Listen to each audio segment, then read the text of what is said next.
2,000 people rallied in downtown Cairo last week, recently protesting against the failure.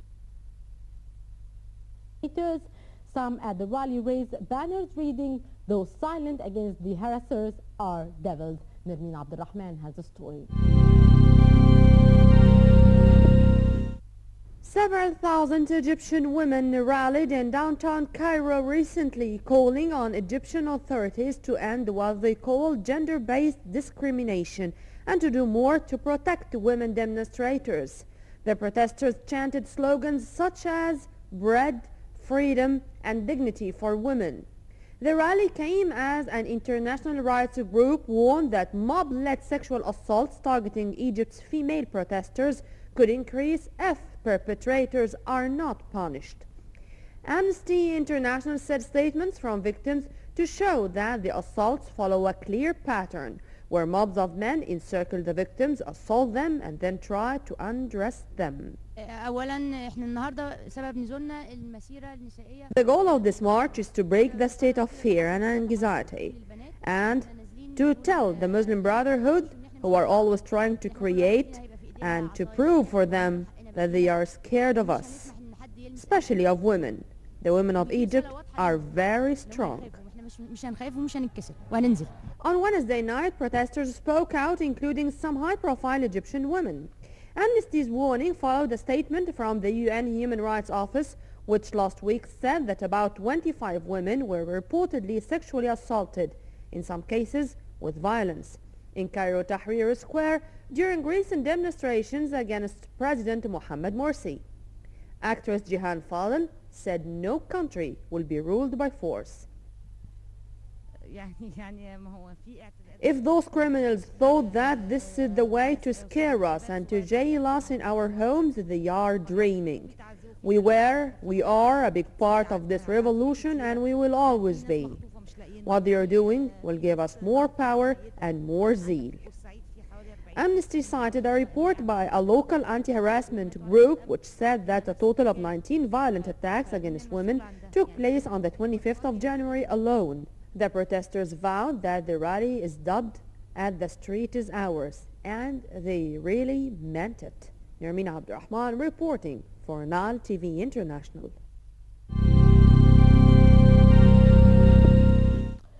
U.S. Assistant Secretary for Democracy and Human Rights Michael Posner made a 4-day visit to Egypt.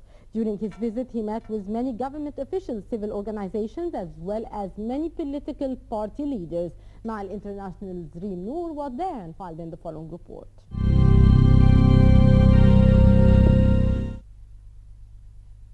The current unstable political situation in Egypt has attracted international attention. U.S. Assistant Secretary of State for Democracy and Human Rights Michael Posner has just completed a 4-day visit to Egypt in which he met with several government and civil organization and political party leaders to reiterate the importance of protecting human rights laws and abiding by international policies. In recent weeks, protests have erupted in various cities all over the country, and in some incidents, protesters have engaged in violent confrontations with police and security forces. There were also reports of police abuse that in some cases resulted in death. Well, there are two aspects of that. One is that violence on the street is dangerous and unhelpful. We condemn the violence absolutely. But the other piece is that while the government has the obligation to restore order, they also have to do it in a way that's consistent with human rights principles. And that means they shouldn't use excessive force. That means you can't torture people. And when those things happen, people in the security forces and the police need to be held accountable. On his visit to Egypt, Posner met with key figures such as the Minister of Justice, Minister of Foreign Affairs, the Grand Mufti, and other political and civil society leaders. And he urged them to reject violence and protect the rights of peaceful protesters, to allow for free assembly, free expression, and free association. And during the question and answer section of the press conference, Posner denied that the U.S. could be turning a blind eye to the violations committed in exchange for any strategic benefits. Well, we had very frank and open discussions with the government. We expressed our concerns about the need for there to be accountability and to break a cycle of impunity. But we also were very open about our recognition that violence serves no interest, and the government does have an obligation to maintain order. This is a pivotal period in Egypt, and citizens, along with the government, should work toward building a strong foundation for democracy. Posner suggested that this could happen through transparent and full election process. Reporting for Nile International, I'm Reem Noor.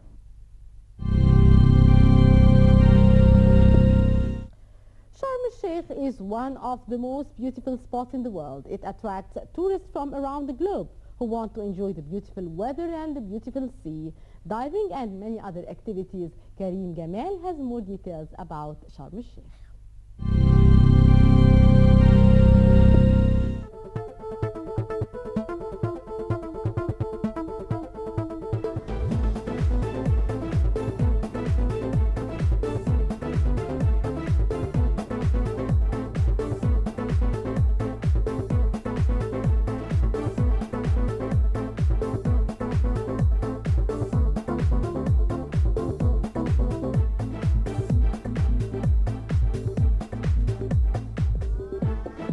Dear viewers, thank you so much for being with us. Now we're being joined by Mr. Ayman Ramadan. He's a tourist official and expert here in the coastal city of Sharm el-Sheikh. Sir, thank you so much, first of all, for joining us on Nile TV International. Thank you so much. Thanks a lot. Sir, speaking about the generally about the occupancy and the tourism industry in the coastal city of Sharm el-Sheikh, please can you brief us on the situation? Actually, we are totally affected with what's happening in Cairo, especially with what came from the media during the last period, where they were always mentioning that we have troubles in Sinai. We have to specify actually that this is not Sharm el-Sheikh. Sharm el-Sheikh is having a very good reputation. All the people, they want to come. During the last year, during the same period as we are now, during the New Year periods, we had lots of parties here in Sharm el-Sheikh, and we